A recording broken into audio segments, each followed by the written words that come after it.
The reason why we do air policing at Iceland is because we, as an alliance, need to make sure that the skies are safe.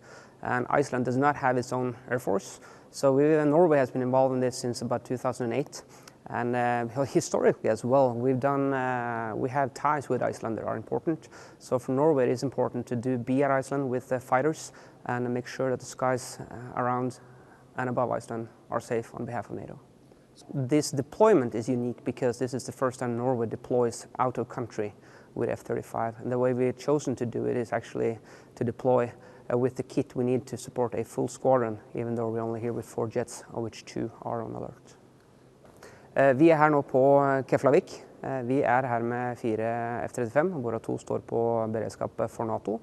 Og årsaken til det fordi vi ønsker å være en lojal del av alliansen.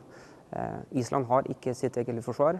Norge har da valgt å sende F-35 for å løse Iceland Air Policing med norske F-35 denne gangen. Dette første gang det norske luftforsvaret deployerer F-35 ut av Norge. Og vi har valgt å deployere med alt det utstyr vi trenger for å understøtte en hel skvadron, selv om vi har færre fly.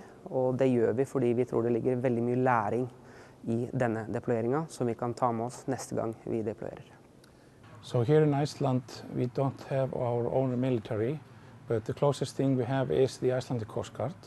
And we are running and maintaining 4 remote radar and radio sites in Iceland, one on each corner of the island.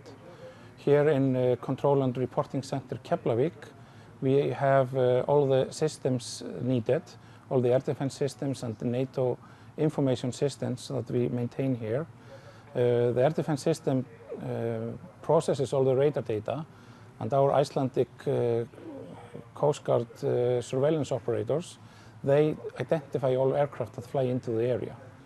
And we are then well connected to NATO, and we have communication channels with NATO, so all traffic that comes here that we need to report, we report to NATO, and then NATO takes appropriate action.